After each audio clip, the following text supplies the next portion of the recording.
Se ha dado cuenta que en el mundo de hoy a todos nos gustan las cosas fáciles y rápidas, ¿verdad? Nos gusta que las cosas no tengan que ser con complicación, que no implique mucho de nosotros, de nuestra labor, de lo que nosotros tenemos que hacer. De hecho, de ahí nace la famosa o el famoso estilo de comida rápida.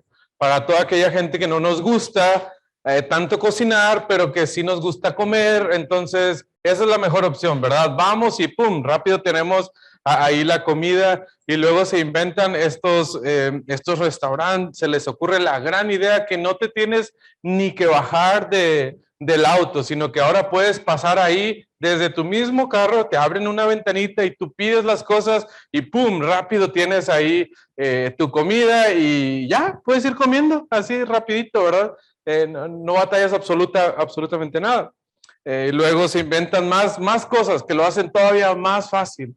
Ahora no tienes que ni subirte a tu carro, sino que desde tu casa, desde tu celular, simple y sencillamente escoges lo que tú quieres y en unos minutos ya está en tu casa y ya puedes estar comiendo. Y así como la comida nos gusta en todas las cosas, que sean rápidos y que sean fáciles, que no impliquen mucho de mí, mucho esfuerzo, mucha dedicación, mucho dinero. A veces también queremos que cumpla con esta cualidad. No siempre se puede, pero tratamos de hacerlo lo más que se pueda, ¿verdad?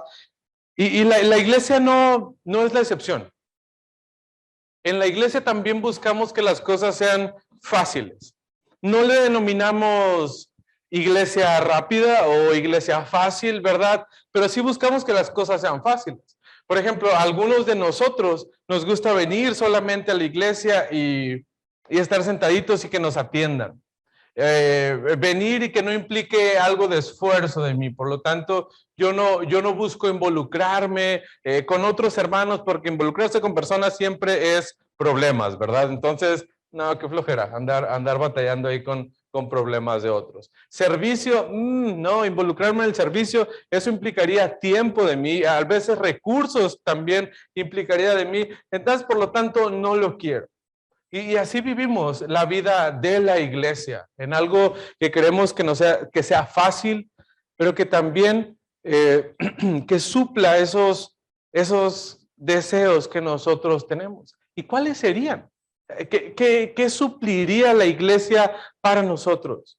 Pues nos ayudaría a apagar nuestra conciencia, a que podamos vivir una vida tranquila, en la cual nosotros cumplimos con algo, haciendo algo, pero que continuamos nuestra vida como normalmente nosotros lo haríamos. Pero ya podemos poner esa palomita en donde nosotros ya hicimos algo bueno, nuestra obra buena. Y esto es un poco la vida de la iglesia de Corinto. La iglesia de Corinto era una iglesia particular. Y es por eso que nosotros estaremos estudiando el contexto de todo lo que es esta ciudad, esta iglesia y todo lo que implica. Y hoy será un poquito diferente al ser la introducción solamente de la carta y de lo que estaremos estudiando. Entonces, no será una predicación como acostumbramos normalmente. Pero estaremos hablando entonces del escritor, de los oyentes, de cómo era la vida en la ciudad, de cómo eran los gobernantes en ese entonces, pero también cómo eran los hermanos en la iglesia. Y al ver lo que estaba pasando en la iglesia de Corinto, nos vamos a dar cuenta que nosotros, que la iglesia Bautista La Gracia, no es tan diferente a la iglesia en Corinto. Y si usted conoce un poquito de esta iglesia, se puede alarmar, ¿verdad? Ay, ¿cómo vas a decir eso de nosotros? No, claro que no somos como la iglesia de Corinto. Pero vamos a ver qué tanto nos parecemos entonces a esta iglesia.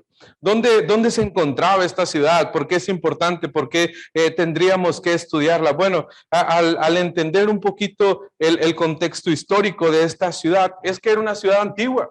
Una ciudad muy antigua que había gozado de fama y que había sido una ciudad importante en cierta parte de su época, pero tuvo varios tropiezos, por decir así, en su andar como una ciudad. En los siglos 8 al 6 antes de Cristo fue donde tuvo su época de mayor grandeza. Era una ciudad reconocida, era una ciudad importante de Grecia, de esta parte sur al final de Grecia, y era una ciudad muy importante, muy tomada en cuenta en todas las cosas que se estaban haciendo.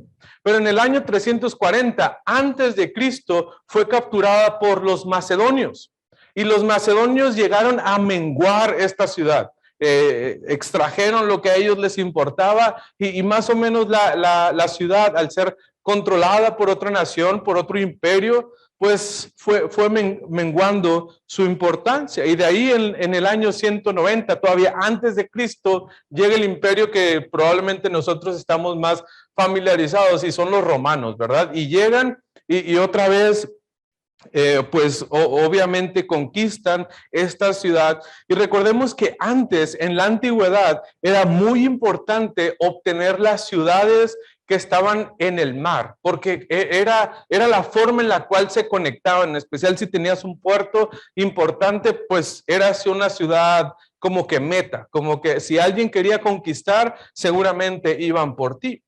Y entonces esta ciudad de Corinto también fue capturada por los romanos, y vivían, digamos que más o menos en armonía, tanto los de Corinto con los de Roma, y se llevaban bien, hasta que a los de Corinto se les ocurrió la brillante idea de rebelarse en contra de Roma.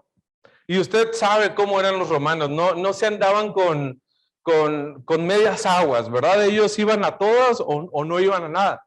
Entonces, al enterarse de esta rebelión por parte de la ciudad de Corinto, ellos deciden exterminar por completo la ciudad, y casi desaparecen al quererse rebelar en contra de los romanos. Pero otra vez, la ciudad de Corinto, y ahorita vamos a entrar un poquito más a detalle, era una ciudad clave. Entonces, aunque se rebelaron y aunque fue exterminada, al Imperio Romano le importaba esa ciudad, le importaba esa parte geográfica. Entonces, en el 46 antes de Cristo, ya casi en la época de Cristo, fue restaurada la ciudad por Julio César, y de allí retomó una importancia como la tenía antes, y fue una ciudad muy, muy importante nuevamente, la ciudad de Corinto. En la ciudad de Corinto, cuando se empieza a construir, pues ellos aprovechan nuevamente para fortalecer ese lugar donde ellos podrían resguardarse si alguien más venía a conquistarlos. Y dentro de la arquitectura de la ciudad, ellos aprovechan un monte y construyen lo que se le conoce como el Acrocorinto. Y el Acrocorinto era algo especial, era una mini ciudad construida arriba de una montaña. Y era la fortaleza donde ellos se podían esconder, y donde ellos se podrían resguardar en dado caso que algo pasara. Y esta ciudad era algo muy, muy importante, porque ahí se encontraba el templo de la diosa de la fertilidad. Entonces ellos buscan un lugar donde resguardarse, pero también buscan resguardar a lo que ellos consideran lo más importante, y ellos guardan o ponen en medio de ese lugar este templo para la diosa de la fertilidad. Y guarde este dato porque ahorita nos va a ser de importancia, o nos va a dar aire o luz de otras cosas que podemos ahí encontrar. Entonces, en esta ciudad, pues ellos construyen su guarida, y ya parece que todo vuelve a la normalidad. Y entonces, ¿por qué era tan importante esta ciudad? Pues vamos a encontrar algo más de su contexto geográfico. La posición en la que se encontraba la ciudad era un factor sumamente importante. Era muy, muy importante, y por eso llegó a crecer tanto la ciudad. La navegación en aquellas épocas era, si no había navegación, no había comida, pues. Si no había comida, no había vida, ¿verdad? Entonces, la navegación era algo muy importante. Y donde esta ciudad se encontraba, era crucial que los barcos pudieran pasar por ese lugar. En la forma que se podía llevar el alimento de un lado a otro, hasta la fecha lo seguimos haciendo así, solo que antes no tenían la tecnología con la que contamos hoy en día. Entonces, aventurarse a sacarle la vuelta al istmo de Grecia, la parte sur de Grecia, era muy arriesgado. Entonces, en Corinto se construye algo muy especial, algo muy importante. Ellos tenían algo como el Canal de Panamá. Sabemos cómo funciona el Canal de Panamá, ¿verdad? Partieron el continente para que pudieran pasar, ¿qué? Los barcos. Exactamente pasa lo mismo en esta zona de Grecia, y en este lugar se encontraba la ciudad de Corinto. Entonces todos querían pasar por ahí, todos querían construir este gran canal, pero no fue posible. Todos tuvieron la idea de construirlo y de hecho intentaron hacer este canal para que los barcos pudieran pasar y evitar la vuelta tan grande y peligrosa que tenían que hacer, pero al final de cuentas no lo lograron. Entonces, al querer buscar una solución que les pudiera dar beneficio a ellos también, se les ocurre la gran idea de hacer una carretera para barcos. Entonces, si no podemos hacer un canal, dijeron, hagamos una carretera. E hicieron una carretera. ¿Puedes poner la foto? Si quieres, adelántale un poquito. Y ellos hicieron esa es la carretera de los barcos que ellos utilizaban. Y entonces, si usted puede ver como esos rieles que se encuentran ahí en la imagen, esa calle o ese camino llegaba hasta el agua. Entonces iban unos hombres y traían como una especie de carritos y subían el barco a ese carrito. Y lo tenían esclavos para que pudieran pasar ese carrito. Era una distancia aproximadamente de 6 kilómetros. Usted dirá, no es tanto, ¿verdad? 6 kilómetros, imagínese, es desde la avenida Coahuila, por ahí por Eloy Cavazos, para que todos nos ubiquemos, ¿verdad? Desde la avenida Coahuila hasta el Walmart de la Pastora. Esos son 6 kilómetros. No es mucho. El punto es que tenías que arrastrar un barco toda esa distancia. Y no tenías la tecnología que teníamos antes. Y esta es como una representación de lo que se cree que ellos estaban haciendo. Ahora, la gente se tenía que bajar. Tenías que buscar cómo quitarle el peso a ese barco, y también, pues sí, imagínate, iba a ser bien aburrido estar arriba del barco mientras otros te iban jalando y tú ahí viéndolos. Obviamente iba muy lento esta situación. Y mientras esta actividad se llevaba a cabo, entonces toda la tripulación del barco bajaba a la ciudad. Y la ciudad se convirtió en este centro importante en el cual mucha gente llegaba, de muchos lugares, de muchos contextos diferentes, era una variedad increíble de gente lo que ve. Y entonces estudiemos cómo es socialmente esta ciudad, cuál era la composición social que tenía la ciudad. Y entonces la gente que vivía allá en Corinto era muy diversa. Muy diversa. La población en Corinto, en el Nuevo Testamento, cuando esta carta fue escrita, cuando Pablo vivió, era aproximadamente de unos 200,000 habitantes, y eso es mucho para una ciudad antigua. Entonces era una ciudad con mucha gente. Y obviamente había población de todo tipo. ¿De qué personas estaba compuesta esta ciudad? Bueno, obviamente los griegos, que eran los de la zona, los que vivían ahí, los que eran ciudadanos, los que habían nacido por la zona, ¿verdad? Esclavos italianos que habían recibido la libertad. Era un lugar donde ellos podían escapar y comenzar su nueva vida. Una vez terminado el periodo por el cual tus amos te compraban, tú tenías la opción de o quedarte con tu amo a servirle ya gratis por amor a la obra, o ya buscar tu libertad. Y Corinto era una ciudad donde los esclavos especialmente buscaban como irse y refugiarse, obviamente por las grandes posibilidades de trabajo que había. Una ciudad tan grande con diversidad de cultura y con diversidad de actividades, pues generaba mucho empleo. Entonces la gente llegaba, los esclavos llegaban a buscar rehacer su vida. Los comerciantes, como ya lo dijimos, de diferentes partes del mundo, llegaban porque ahí querías hacer tus negocios. Imagínate si tantos barcos tenían que pasar por ahí a una velocidad pues lenta, digamos que hasta fila probablemente tenían que hacer los barcos. Era un buen lugar donde tú podías ofrecer tus productos o comprar materia prima para poder entonces generar otro tipo de productos.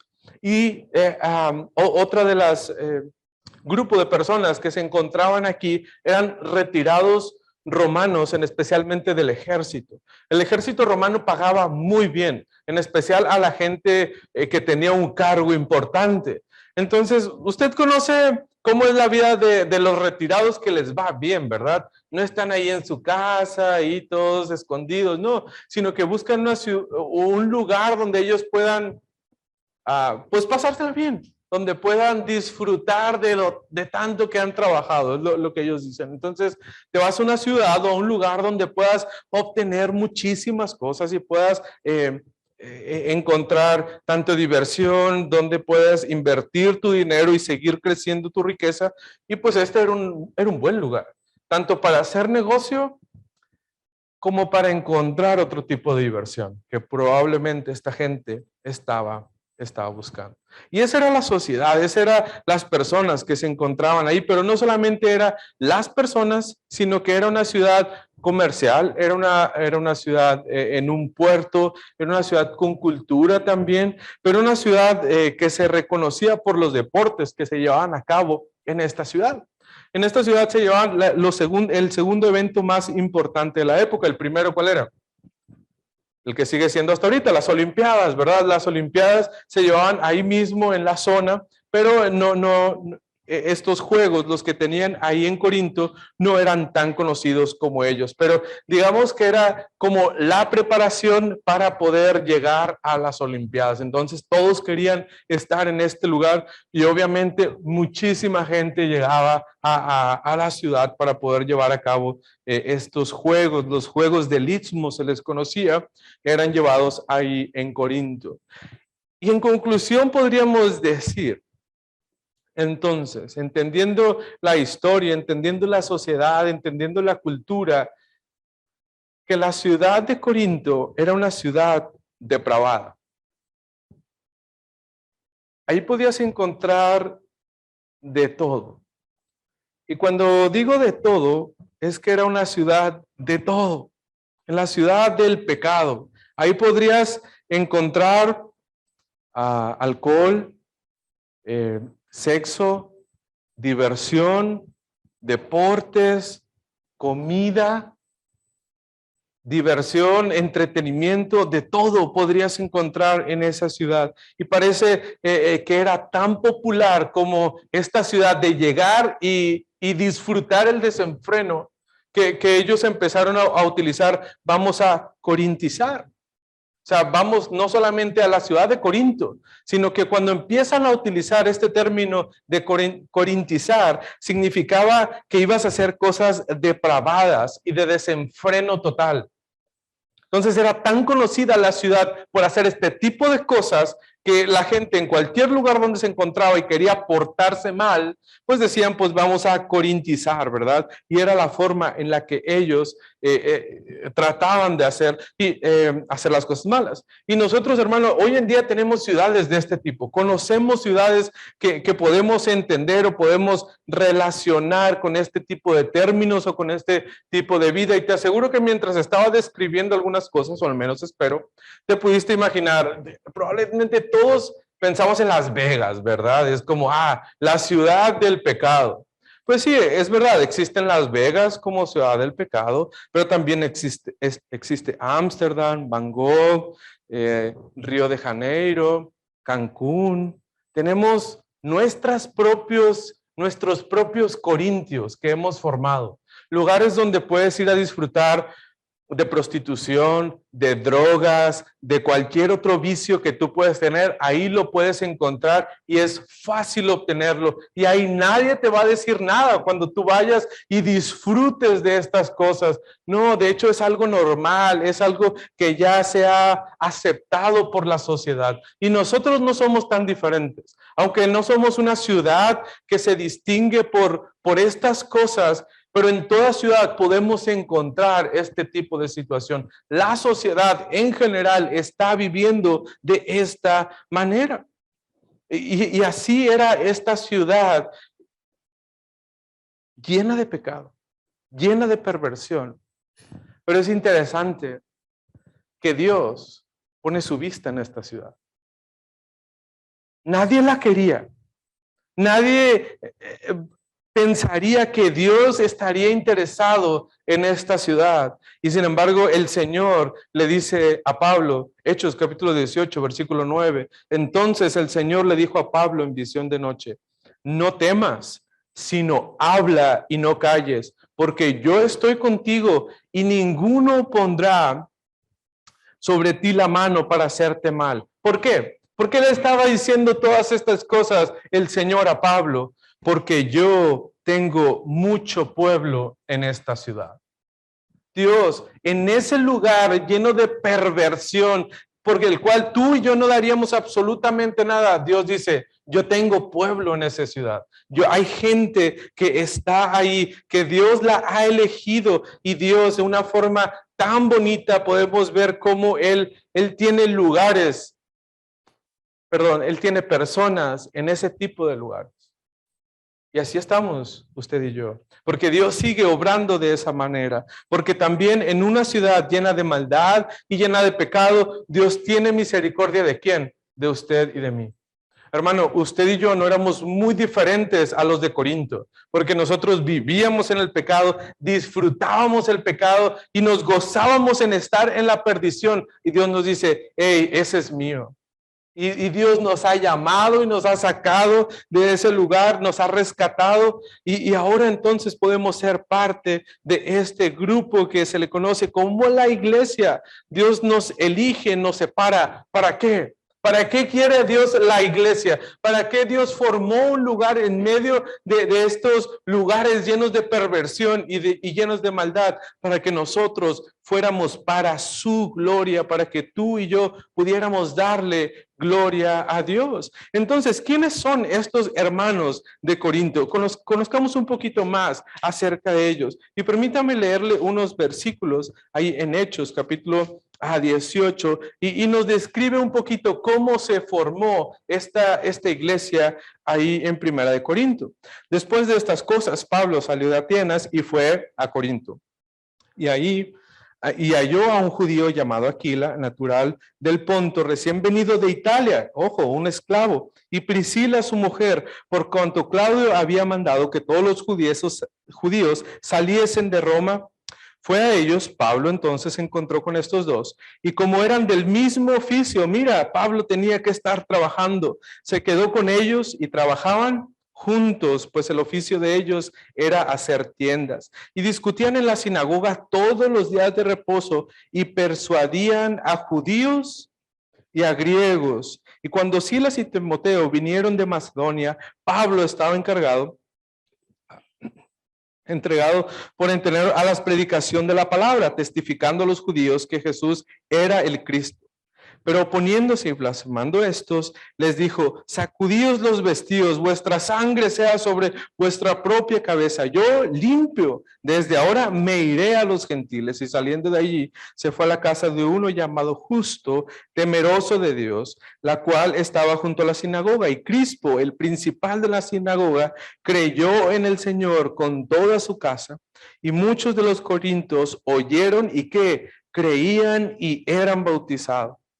Entonces el Señor dijo a Pablo en visión de noche, no temas, sino habla, no calles, porque yo estoy contigo. Ninguno podrá sobre ti la mano para hacerte mal, porque yo tengo mucho pueblo en esta ciudad. ¿Y cuánto tiempo estuvo ahí? Y se detuvo allí 1 año y 6 meses, enseñándoles la palabra de Dios. Entonces, la iglesia de Corinto era una iglesia fundada por Pablo. Esto lo hace en su segundo viaje misionero. Llega a esta zona aproximadamente en el año 50, es cuando Pablo llega a la ciudad de Corinto, y lo tenemos ahí todo, lo que nos dice en Hechos, cómo fue. Él empieza a trabajar con otros esclavos que también habían llegado a la zona, y mientras él está trabajando, pues no pierde oportunidad. Y empieza a predicar.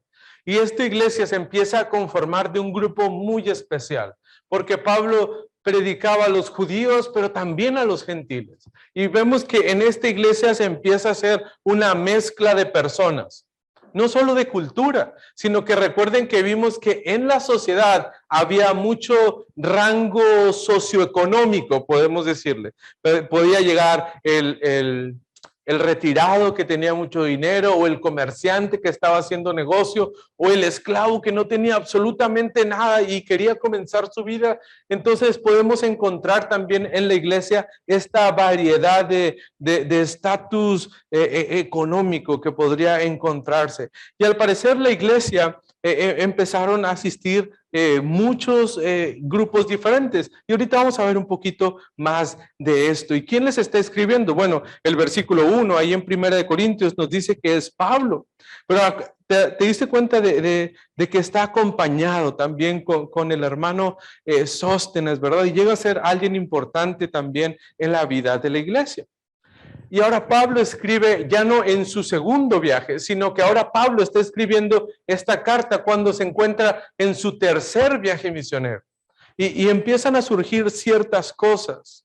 Él, mientras se encuentra en Éfeso, le empiezan a llegar algunos rumores, algunas cartas probablemente, y fíjate cómo Pablo ama mucho a esta iglesia. Él ha pasado 1 año y medio trabajando en la vida de esta iglesia, y en 1 Corintios 4, mira cómo ese amor que él muestra por su iglesia. 1 Corintios 4, versículo 14, no escribo esto ¿para qué? Para avergonzaros, no, sino para amonestaros como a hijos míos que amados.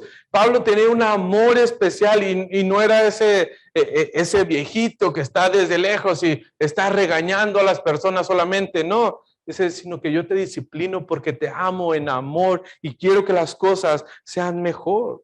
Obviamente había fundado, había trabajado, probablemente recordaba el rostro de cada uno de estos hermanos que habían estado mientras él estuvo en la ciudad. Y había una preocupación por lo que estaba pasando y por los hermanos que se encontraban ahí. Pero no era algo exclusivo de Pablo, sino que Dios estaba preocupado por lo que estaba pasando en la zona. Y es por eso que Dios mueve bajo su inspiración a Pablo para escribir estas cosas. Y vamos a encontrar varios temas en el libro de Corintios, en la carta de los Corintios. Dios está interesado por las cosas que están pasando con este grupo de hermanos. Pero Dios también está interesado por lo que pasa contigo y conmigo. Mira lo que dice Pablo y el versículo 2. Esto lo escribo a la iglesia que está en Corinto, pero también lo escribo a los santificados en Cristo Jesús, a toda persona que ha creído en Jesús. Es probable que encontrará este tipo de situaciones en su vida. Dios amaba a su iglesia y Dios no iba a permitir, Dios ama a su iglesia, perdón, y no va a permitir que nada le pase a su iglesia porque le ha costado caro. A Dios le costó la iglesia la vida de su Hijo Jesucristo, y no va a desestimar el sacrificio que su Hijo ha hecho para que la gente entonces pueda disfrutar de su pecado. No. Dios quiere trabajar en nuestras vidas. ¿Qué vamos a encontrar entonces en esta carta de 1 Corintios? Bueno, vamos a encontrar muchas cosas, diversos temas. Y esta carta está llena de problemas. Muchos problemas. Y hermano, encontraremos cosas fuertes, cosas que es probable que nos espante, incluso escuchar. Y vamos a ser sinceros, hermano.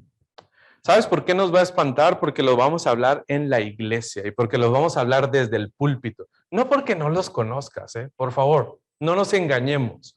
Nosotros tenemos mucha similitud con los hermanos de Corinto y vamos a ver este tipo de situaciones. Entonces, Pablo se entera de estos problemas que están pasando con los hermanos de dos formas diferentes. Digamos que tiene dos fuentes de alimentación para formar esta carta. La primera cosa que él se encuentra, la primera fuente, es que llegan personas con ciertos reportes, le dicen, oye Pablo, parece que está pasando esta cosa allá con los hermanos de Corinto, y luego llega otro y le dice, oye, parece que yo escuché que allá los hermanos están batallando con estas situaciones.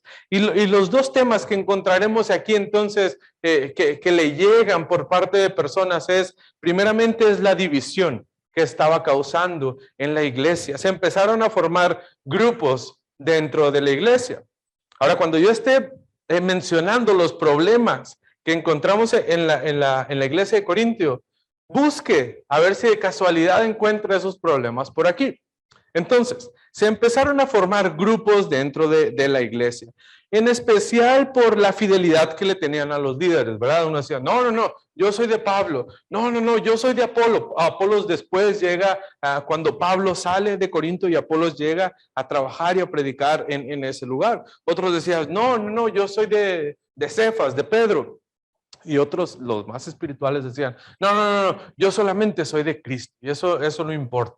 Entonces, empiezan los hermanos a hacer estos diferentes grupitos y obviamente también por la condición en la que ellos se encontraban. Tal vez los griegos estaban juntando solo con los griegos, los que habían sido esclavos con los que habían sido esclavos y así se van formando estos grupitos. ¿Y qué les dice Pablo, 1 Corintios, en el versículo 10? Os ruego pues, hermanos, por el nombre de nuestro Señor Jesucristo, que habléis todos una misma cosa y que no haya entre vosotros divisiones, sino que estéis perfectamente unidos en una misma mente y en un mismo parecer. Capítulo 6, versículo 7. Así que por cierto es ya una falta entre vosotros que tengáis pleitos entre vosotros mismos.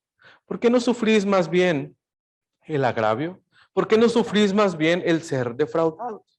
Y es que el pleito ya entre los hermanos había llegado a tal punto de que, no, si me hizo algo, no, voy y lo demando. Y ya había demandas entre los mismos hermanos, peleándose delante de un juez terrenal por cosas que no deberían estar haciendo. Pero entonces encontramos división y luego encontramos inmoralidad sexual dentro de la iglesia.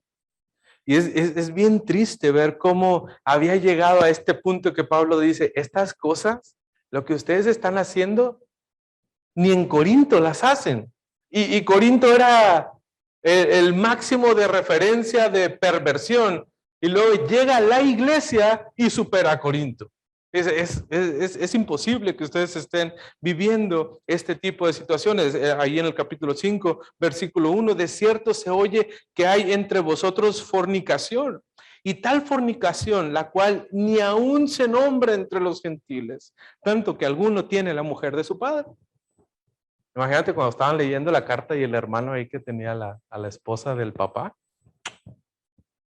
Así de directo era Pablo.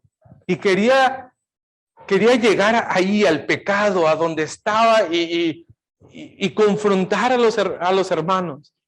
Y ojo, no por exhibirlo, porque le dice, no, por amor, porque quiero que cambies, que tu vida esté verdaderamente glorificando a Dios, lo que nosotros como creyentes deberíamos de hacer.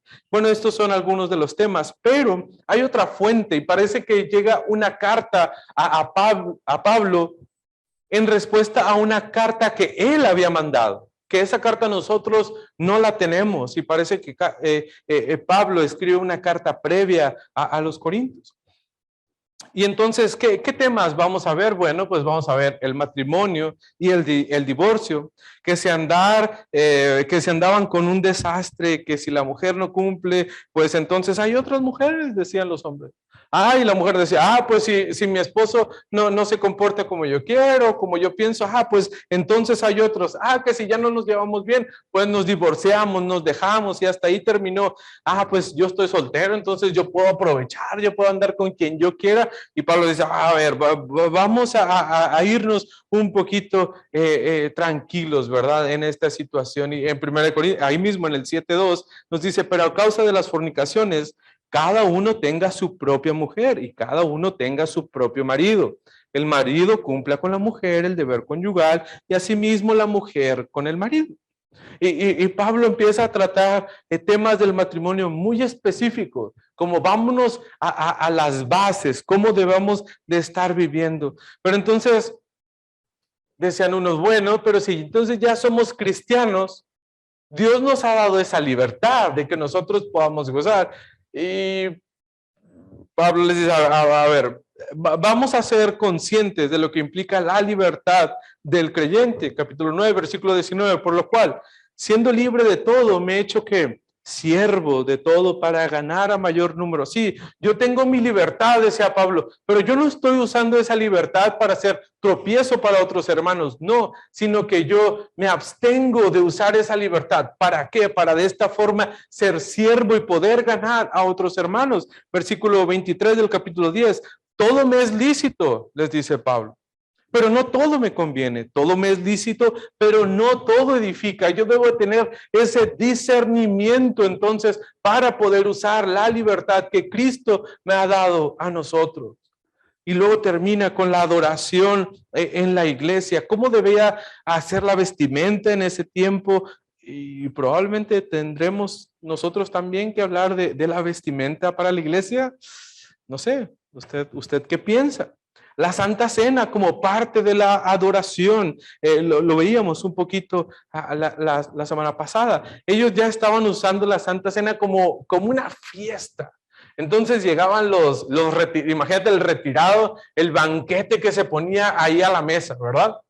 Y luego llegaba el esclavo con su platito así, nada más, y el otro traía toda la fiesta, todos los amigos, y la Santa Cena perdió por completo lo que verdaderamente quería comunicar, quería recordar para la iglesia. En el capítulo 11, 17 les dice, pero al anunciaros esto que sigue, no os alabo, porque no os congregáis para lo mejor, sino ¿para qué? Para lo peor. Ustedes se están juntando para lo peor, pues en primer lugar, cuando os reunís como iglesia, oigo que hay entre vosotros divisiones y lo creo. Le creo que ustedes están comportándose de una mala forma dentro de la iglesia. Y hermano, hemos escuchado cosa tras cosa, tras cosa, tras cosa de estos hermanos y tú dices, y esto era una iglesia. Así era la iglesia. Luego Pablo al final les habla de los deberes que ellos tenían, porque ustedes tienen un compromiso como iglesia y ustedes tienen que cumplirlo, tienen que apoyarse los unos a los otros, deben servir los unos a los otros, ustedes deben de pagar a los pastores, les dice, eso lo va a predicar Mario, creo, que le gusta hablar del dinero. Entonces Mario va a hablar de esto también, porque a Pablo les dice a los corintios, oigan, es algo importante, y lo dice el pastor fundador de la iglesia que trabajaba haciendo carpas mientras era el pastor de la iglesia.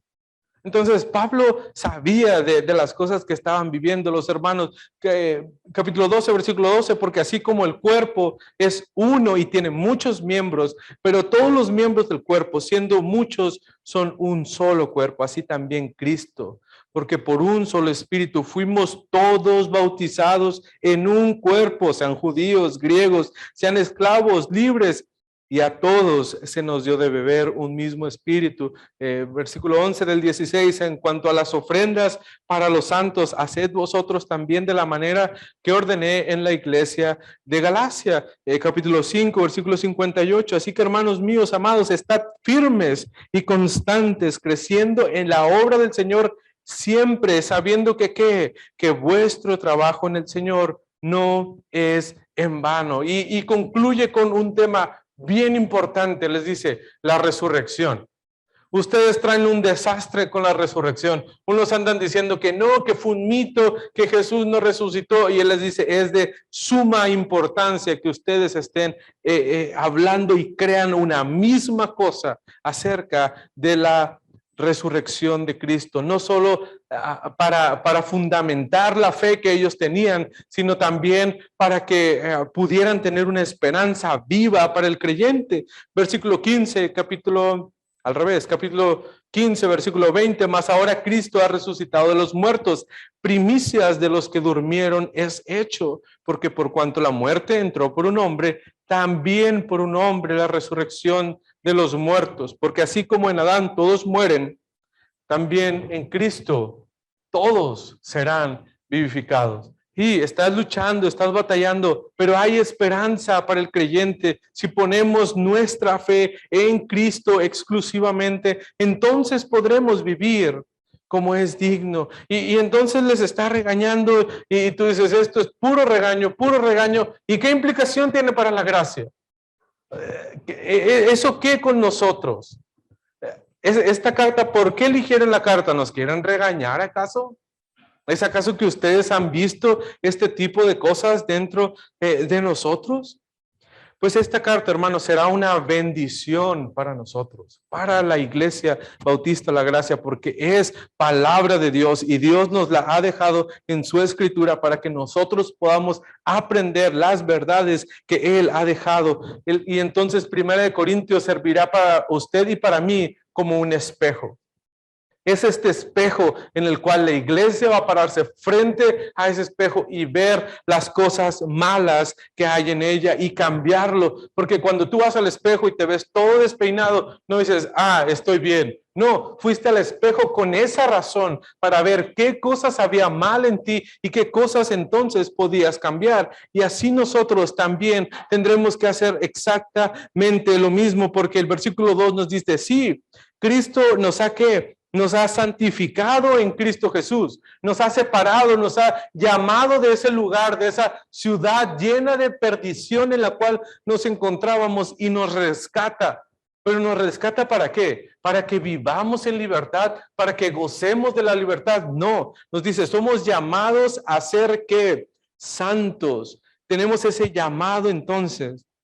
Tenemos usted y yo ese llamamiento de ser santos y la iglesia de Cristo debe ser santa y la iglesia Bautista La Gracia, adivine qué, debe ser santa también. Entonces, en todo lo que está haciendo los de Corintios y todos los cristianos, Pablo está haciendo ese llamado específico. Jesús nos ha separado, pero ahora nos invita a que estemos creciendo en santificación. El cristiano tiene este llamado específico.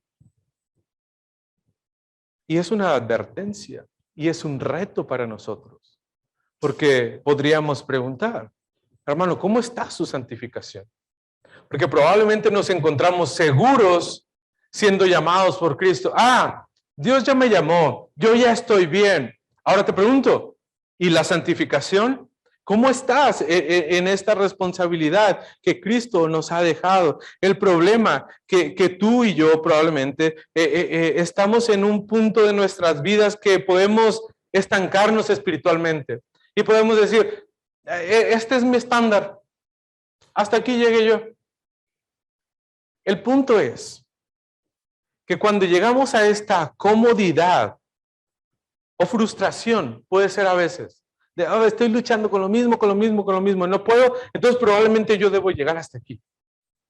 Pero el problema es que cuando tú y yo nos estancamos, no es que nos quedamos fijos en ese lugar, sino que de ese punto en adelante empezamos a dar lugar a nuestra carne. Y nuestra carne empieza a crecer, a crecer y a crecer. En vez de estar creciendo nuestra santificación, es nuestra carne la que está cada vez tomando más fuerza dentro de nosotros. ¿Y es correcto esta posición que tomamos? No, Dios no se agrada en un estado de conformidad en el que tú y yo podemos hacer. La pregunta es, ¿hay algo que necesitamos cambiar? Probablemente sí. Cuando tú y yo nos miremos a este espejo, encontraremos cosas que tú y yo debemos de cambiar. Para que esta iglesia crezca en santidad, es necesario que tú crezcas en santidad. ¿Qué es eso que vas a cambiar? ¿Qué es eso en lo cual tú necesitas trabajar? Y esto es lo bonito de la santificación, hermano. La santificación no tiene un tope máximo. Bueno, realmente sí lo tiene, pero tú y yo no lo hemos alcanzado ni lo vamos a alcanzar. Porque el tope máximo es Cristo, la medida suprema. Y nosotros estamos muy lejos de llegar a eso. Entonces, cuando tú piensas que has avanzado un poquito más en tu santificación, hay algo más en lo que tú debes de trabajar. Y cuando el Señor, a través del Espíritu Santo, obrando en tu vida, logra que tú avances un poquito más en ese camino a la santificación, hay algo más. Y hay algo más. Y hay algo más. Y es ese trabajo en el cual tú y yo tenemos que estar. La pureza sexual, ¿qué tal con eso? ¿Qué tal tus pensamientos? Porque, oh, hermano, aquí no andamos engañando a nadie ni nada. Ok, ¿qué tal tus pensamientos? ¿Qué tal lo que tú estás viendo? Pero, hermanos, esto de la pureza sexual implica para hombres, para mujeres, para jóvenes y para señoritas. Es para todos, en diferentes maneras. Es verdad. Pero a todos debemos de hacer este examen. En las divisiones, no, hermano, aquí no hay división. Aquí todos somos muy buena onda. Ok. Seguro no sientes algo así como por un hermano. Ay, es que mira aquel fulanito. Ay, es que aquella hermana hizo esto, hizo lo otro. O no me hizo esto, o no me hizo lo otro. Dices, Daniel, no seas ridículo. Esas son cositas pequeñitas. Exacto. Ese es el punto.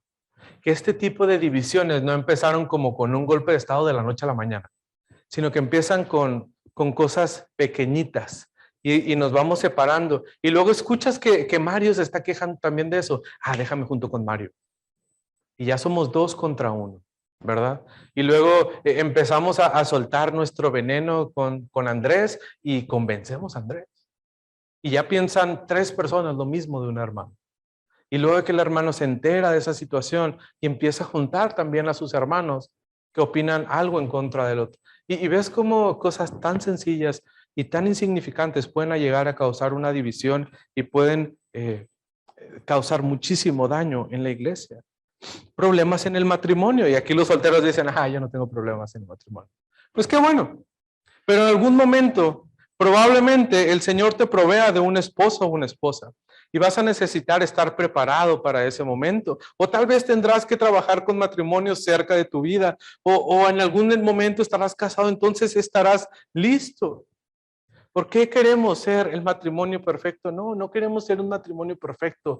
Queremos tener matrimonios que glorifiquen a Dios, que ejemplifiquen la relación de Cristo con la iglesia y de esa forma ser testimonio a otras personas. Por eso es importante el matrimonio, la libertad en Cristo. ¿Por qué es importante? Porque nosotros, al igual que abogados, empresarios o contadores, decimos, ay, hay lagunas en la ley, ¿verdad? Entonces, estas personas cuando encuentran lagunas en la ley es que pueden aprovechar lo que no se ha especificado para hacer ciertas cosas que parecen malas y son malas a veces, pero bueno, es un show, ¿verdad?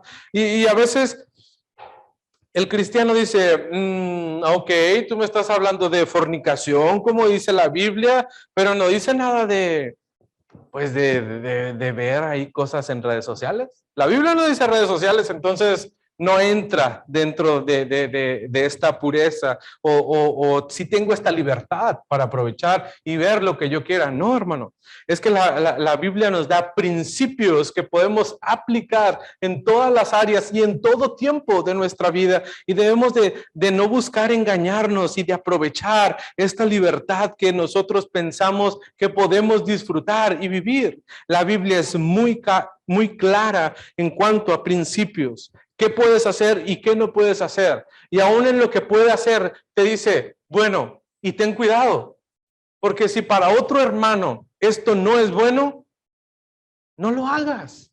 Y sé de edificación para los hermanos. Sacrifícate. por tu hermano. ¿Qué tal tu servicio en la iglesia? Nos habla de un cuerpo unido que es muy importante. Y tú dices, no, yo no quiero hacer nada. ¿Por qué? Porque no quiero. Pero es que tienes que trabajar con Aarón. No, no quiero trabajar con Aarón. Bueno, con David no, tampoco. No quiero hacer nada. Hermano, tú eres importante. Dios te trajo con un propósito a su iglesia. Tú eres esta mano y se necesita esta mano. Porque si no, el cuerpo no tendrá una mano y al no tener una mano no va a tener un buen funcionamiento. Eres necesario para la obra de Dios. Perfecto, entonces aquí van mis términos para servir. ¿Qué? O sea, ¿qué nos creemos? Nos habla de servicio, de sacrificio, de estar dispuestos a hacer por el hermano. Pues sí, pero es que el hermano me cae gordo. Exacto, entonces regresamos al punto anterior. Y debemos estar trabajando en ese tipo de detalles en nuestra vida. Bueno, ¿qué vas a hacer con todo esto que tenemos aquí entre nosotros? ¿Cómo vamos a lograr? ¿Qué iglesia es la que queremos ser? Esa es una buena pregunta. Tú decidiste por voluntad propia llegar aquí, ser parte de esta iglesia. De hecho, algunos de ustedes la semana pasada acaban de firmar ser miembros de esta iglesia. ¿Qué clase de iglesia quieres ser? ¿Qué clase de iglesia quieres formar, ser parte, colaborar?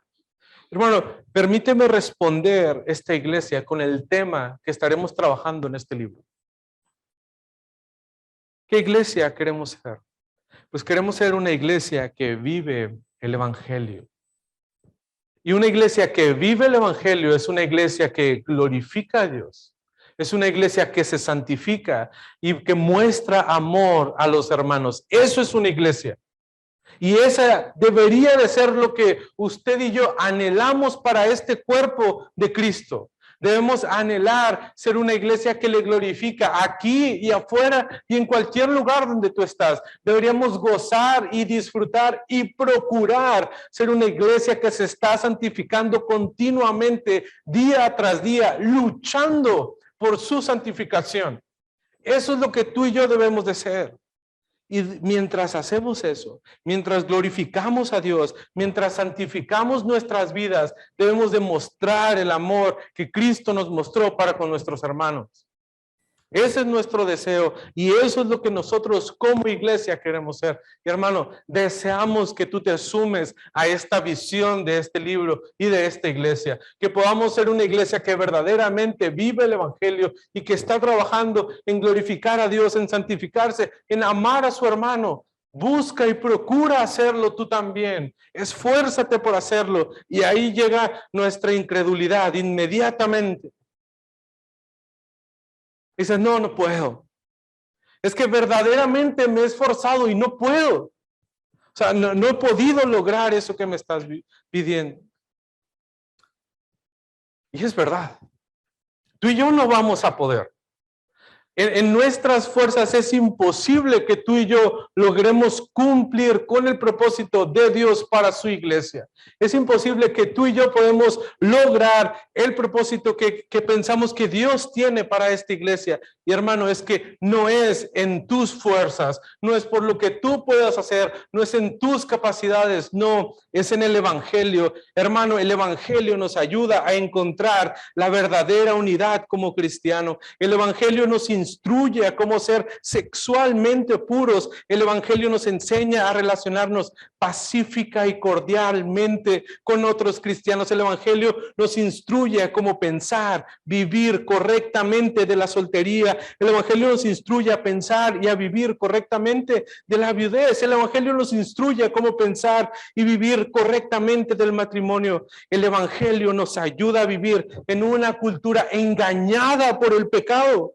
El evangelio nos ayuda a cómo usar nuestra libertad como cristianos y el evangelio nos guía en una adoración correcta a Dios como Él se la merece y el evangelio nos da una esperanza más allá de la tumba. Hermano, no es por lo que tú y yo podamos hacer, es que tú y yo nos debemos de rendir ante Dios y que Cristo pueda hacer su obra en nuestra vida. Y cuando tú y yo dejemos que el evangelio trabaje en nuestra vida, es entonces, hasta ese momento será entonces cuando tú y yo podemos glorificar a Dios. Nos estaremos santificando y estaremos amando a nuestros hermanos. ¿Qué estás haciendo para la vida de esta iglesia?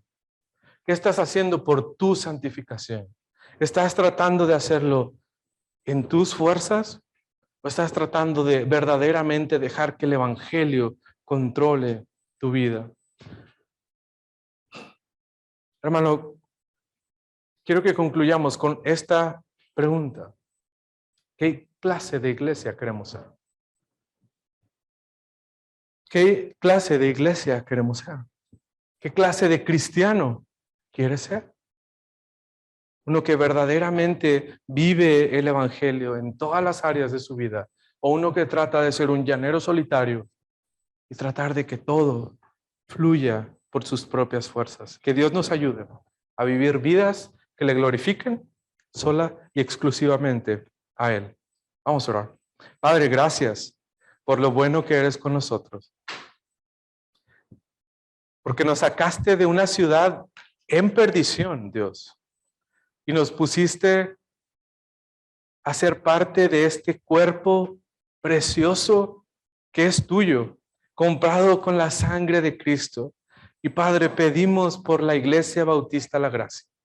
Pedimos que esta iglesia pueda refugiarse en el evangelio, que pueda meditar en lo que tú deseas para nosotros, en lo que tú anhelas para tu iglesia. Señor, y que podamos ser hombres y mujeres dispuestos a renunciar a nuestros placeres, a nuestros deseos, y que podamos vivir vidas que te glorifiquen solamente a ti. Dios, obra en nosotros. Ayúdanos a pararnos frente a ese espejo, que podamos estar dispuestos a cambiar lo que es necesario. Para tu honra y gloria, en Cristo Jesús oramos. Amén.